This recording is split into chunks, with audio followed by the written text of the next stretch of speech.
जंगल की लकड़ी तो यहाँ तस्कर काट के ले जा रहे हैं, बेचारे आदिवासी कहाँ काट रहे हैं। आपने जो है इनसे पूर्व भी दर्जनों दफा आंदोलन किए, धरने पर बैठे, लेकिन परिणाम आपके पक्ष में नहीं आता है। जो पद यात्रा के मुद्दे हैं, गंभीर सवाल मैंने उठाया है, उन्हें आप जानिए और हमारे पद यात्रा का समर्थन करिए। जय। नमस्कार, मैं धीरज कुमार, आप देख रहे हैं ऊर्जांचल दस्तक। आज हमारे साथ ऊर्जांचल दस्तक पे सोनांचल संघर्ष वाहिनी दल के राष्ट्रीय अध्यक्ष रोशनलाल यादव जी मौजूद हैं, जो कि इस सोनभद्र में 2 दशकों से कम आप जो है आंदोलन में लगातार सक्रिय रहे। 3 दशक, दर्जनों दफा आंदोलन किए हैं। यहाँ की कंपनी के गलत नीतियों के विरुद्ध, विस्थापितों के मांगों को लेकर, अवैध खनन, तमाम चीजों को लेकर आप आंदोलन किए हैं। सोनभद्र जिले में शक्तिनगर से रावटगंज तक जो है सोनांचल बचाओ तिरंगा यात्रा निकाल रहे हैं।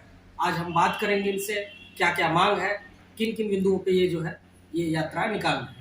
मैं सिर्फ शुरुआत इस बात से करना चाहता हूँ कि सोनांचल जो उत्तर प्रदेश की औद्योगिक इलाका है, इसको केंद्र सरकार हो चाहे प्रदेश सरकार, सभी सरकारों ने आजादी के बाद से इसको चारागाह समझा, चाहे वो कोई भी पार्टी, चाहे वो कोई हो। इसको सिर्फ लूटना एकमात्र उद्देश्य है सरकारों का।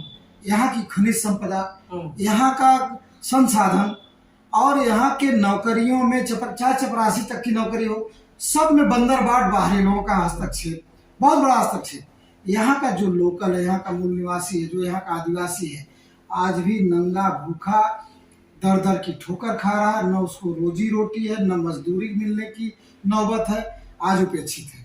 यहाँ पर NCL है, NTPC है, हिंडाल्को है, सीमेंट फैक्ट्रियाँ है, अल्ट्राटेक है, तमाम और बिजली की तमाम बड़ी बड़ी परियोजनाएं, जो विद्युत का अपार भंडार है। पूरे देश को हम बिजली देते हैं, लेकिन यहाँ की निजी कंपनियों में जो प्राविधान है कि विस्थापित को, लोकल को, उपेक्षित को, इन लोगों को प्राविधान गाइडलाइन बना के नौकरी दी जाए। जो कंपनियां आती हैं 2 साल, 4 साल, 5 साल के लिए, इसमें नौकरी देने के नाम पर लाख से 1.5 लाख रुपए लेकर के नौकरियों को संगठित दलालों और माफियाओं और तथाकथित जनप्रतिनिधियों द्वारा ये नौकरियों की नीलामी की जा रही है।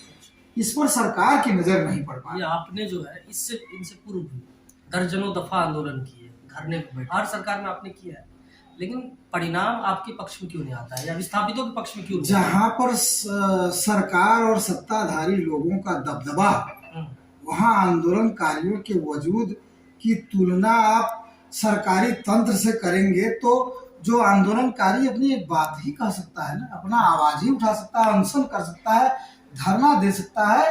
अनशन और धरना करने में जब नेताओं पर, आंदोलनकारियों पर मुकदमे होंगे तो उसका परिणाम कहाँ से मिलेगा? तो परिणाम नहीं मिलता है, नहीं मिल रहा है। हमारी आवाज सुन ली जाए, उस पर जब एक्शन होगा तब ना हमारा परिणाम मिलेगा। हमको तो बुनियादी रूप से हमारे पर मुकदमे जब कर दिए जाए, या धरना न करने दिया जाए, या पदयात्रा न चलने दी जाए, तो हमारी आवाज कहाँ जाएगी? हमारी आवाज तो दबा दी जाएगी, वहीं हम रुक जाएंगे। जब हम रुक जाएंगे तो लोग उंगली उठाते हैं कि आपकी बात पूरी नहीं हुई। हमारी बात, जहाँ पे पूरा शासन तंत्र, जहाँ सत्ताधारी लोग हों, इन आवाजों को दरकिनार करके वो क्या साबित करना चाहते हैं? क्या यहाँ के लोगों का वो हक नहीं मान रहे हैं? क्या बाहरी लोगों को प्रश्रय नहीं दे रहे हैं? जो चपरासी की नौकरी यहाँ के गरीब लड़के को मिलनी चाहिए, वो बिहार बंगाल के लड़के को मिल रही है। ये कहाँ का न्याय है? हम न्याय तब पाएंगे जब जंगल के एक आदिवासी के घर में ढिबरी में जो मट्टी तेल से रोशनी मिल रही है, उसको बिजली मिले, तब न मानेंगे कि हमारा ये विद्युत का हब है। अच्छा, एक बात बताइए, अभी जो है जो ओबी कंपनी है, ऐसे यादव जो उसके प्रमुख है, विस्थापितों के या आंदोलनकारियों की निगाह में सिर्फ वो ही क्यों है, जबकि कई और कंपनी, दर्जनों कंपनी, चाहे हिंडाल्को हो या तापीय परियोजना हो, इनको लेके बात क्यों नहीं करते? देखिए, जो गलत काम करेगा उसका विरोध होगा। यादव कंपनी कोई दूध की धुली नहीं है, वो भी वायरल हो रहा है। मैंने लिस्ट पढ़ा, वो भी दलालों के चक्कर में पड़ गया। रह गई बात, चाहे वो BGR हो, चाहे BPR हो, चाहे SRS यादव कंपनी हो, चाहे और या GSCO हो, या हिंडाल्को, या अल्ट्राटेक हो, कोई हो, यहाँ कोई दूध का धुला नहीं। सबका विरोध होना चाहिए, घोर विरोध होना चाहिए। ऐसे यादव बिल्कुल दूध का धुला नहीं है, उसका विरोध घोर तरीके से होना चाहिए। वो भी बहुत गलत काम कर रहा है। अच्छा, एक सवाल ये है कि आज से भी मतलब कह ले कि 2 सप्ताह पहले जो है यहाँ के जो विस्थापित युवा है वो आंदोलन किए थे। क्या ये बात आपके संज्ञान में है? मेरे संज्ञान में है। जब मैं आंदोलन करता था तो ये विस्थापित युवा मंच कहाँ था? हम तो लगातार 5-7 साल आंदोलन किए। ये युवा मंच क्या करता है? तो ये युवा मंच भी कहीं न कहीं से लोगों से प्रभावित है, उन लोगों, संगठित लोगों से प्रभावित है जो लोग इस काम में काफी लंबे समय से लिप्त रहे। इनको तो इस बार लेटर दिया है एनसीएल ने। अच्छा है, भगवान करे कि इनके आंदोलन को सफलता मिले। मैं इनकी सफलता की शुभकामना देता हूँ। रोशन लाल यादव जी क्या सपोर्ट करेंगे उन युवाओं को? नहीं, हमको बुलाएंगे, हमसे सपोर्ट मांगेंगे तो आएंगे, जरूर आऊंगा। हम तो सबके लिए तैयार हैं। हम उनके लिए पहले भी तैयार थे। न जाने क्यों मेरा विरोध लोग करते हैं। मैं सोनभद्र का मूल निवासी जी। अब बाहरी आदमी यहाँ आके कहता कि ये बाहर के हैं, ये न्याय कहाँ का भैया? तुम बाहरी हो और हमको कहते हुए बाहर के हैं। नहीं, अब मान लीजिए जो 2-3 पीढ़ियों से यहाँ रह रहे हैं, कहीं ना कहीं है तो वो भी यही के। पीढ़ियों का सवाल नहीं है हमारे, तो हम लोग का तो पता नहीं कितनी पीढ़ी बाप दादा यहाँ गुजर गए, यही के हम लोग रहने वाले हैं जी। कोई 50 साल 40 साल से आके 20 साल 30 साल से रह कर हमको कहीं बाहरी है, ये न्याय तो नहीं है।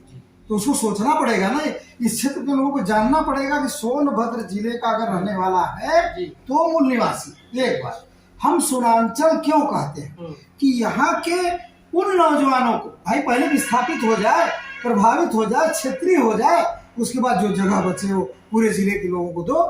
मेरी ये मांग है। मेरी ये मांग नहीं कि आपका हक मार कर, लेकिन संगठित दलाल क्या करे, दूसरे प्रदेश का रखवा दो, लेकिन यहाँ के मूल निवासी को नहीं रहने देंगे। ये सवाल, एक सवाल ये भी है कि कुछ राजनीतिक पार्टियां भी आपके ऊपर जो तंज कस रही है कि जो ये सोनांचल बचाओ यात्रा निकाल रहे, तिरंगा यात्रा, ये कहीं ना कहीं वो लोग जो है चुनावी नजर से देख रहे हैं कि रोशन लाल यादव जी चुनाव आने वाला है तो ये यात्रा निकालने से पहले कहा था। मैं भैया यहाँ पर संसदीय सीट दलित है, मैं दलित तो हूँ नहीं कि मैं अपने चुनाव लड़ने के लिए कर रहा हूँ। नगर निकाय को लेकर, नगर निकाय से मेरा कोई लेना देना नहीं। ना नगर निकाय में सोनांचल संघर्ष वाहिनी अपना कोई प्रत्याशी उतारेगी, और जो अच्छा प्रत्याशी होगा उसका मैं सपोर्ट करने जरूर आऊंगा। हमारा दल बल हर जगह पूरे जनपद में, नगर पंचायतों में मैं अपना प्रत्याशी नहीं उतारूंगा। हम जिसको बेहतर समझेंगे, जो आंदोलनों से निकले हुए लोग होंगे, उनका मैं सपोर्ट करूंगा, चाहे वो किसी भी पार्टी दल के होंगे, जो यहाँ के हक अधिकार, यहाँ के बेरोजगारों की लड़ाई लड़ रहे होंगे, जो यहाँ की उपेक्षा की लड़ाई लड़ रहे होंगे, जो लोग इस लूट के खिलाफ लड़ाई लड़ेंगे, मैं उनका साथ दूंगा। अच्छा, सवाल आपसे ये भी है, आपने इस अपने 5 मांगों में भी रखा है कि जो आदिवासियों के जो जंगल जमीन जिसके वो मालिकाना हक है, जंगल का कटाव पिछले 2 से 3 वर्षों में पर्यावरण मंत्रालय की ये रिपोर्ट भी आई है, 102 किलोमीटर वनाच्छादित जो है कमी पाई गई है। इसको लेकर आप क्या कहेंगे? हमारा सवाल जंगल के कटाव का मैं विरोध करता हूँ, पहला चीज। दूसरा चीज, शायद वन अधिकार कानून की जहाँ तक बात मैंने लिखा, जो आदिवासी पीढ़ी दर पीढ़ी उस जंगल में अपना घर मकान बनाकर बीघा 2 बीघा खेती बाड़ी एक जमाने से करता है, आज वो जमीन उसके नाम नहीं। उसको वन अधिकार कानून से पट्टा देने की बात मैं करता हूँ। हम जो वन जंगल की लकड़ी तो यहाँ तस्कर काट के ले जा रहे हैं, बेचारे आदिवासी कहाँ काटते हैं? ये आदिवासियों पर उंगली उठाना बिल्कुल गलत है, एकदम नाजायज है। और इनके ऊपर तस्करों की काटी हुई लकड़ियां वो लेके गए, दूसरे दिन सुबह किसके घर के पास कटी है उस आदिवासी पर मुकदमा करके और गैंगस्टर मुकदमा दर्जनों करके ये प्रताड़ित कर रहे हैं। वन विभाग प्रताड़ित कर रहा है सोनांचल के आदिवासियों का। प्रताड़ना ये है कि जो इमारती लकड़ियों के तस्कर हैं, जो लकड़ी काट के ले जा रहे हैं, उनके बदले की भावना ये है वनाधिकारियों की कि आदिवासियों को उस कटान में झूठा फंसा के जेल भेज रहे हैं। ये रुकना चाहिए और वनाधिकार कानून से पीढ़ी दर पीढ़ी जो जोत तोड़ कर रहे हैं उसको पट्टा करना चाहिए। बिल्कुल। युवाओं को क्या संदेश देना चाहिए? युवाओं को यही संदेश देंगे कि आप अपने हक अधिकारों को भूलो मत। आने वाली पीढ़ियां आपको कभी माफ नहीं करेंगी। आप सड़कों पर उतरो और अपने हक अधिकारों के लिए लड़ना सीखो और बुलंदी से आप आगे बढ़ो। और हमारे जो पद यात्रा के मुद्दे हैं, गंभीर सवाल मैंने उठाया है, उन्हें आप जानिए और हमारे पद यात्रा का समर्थन करिए। जय।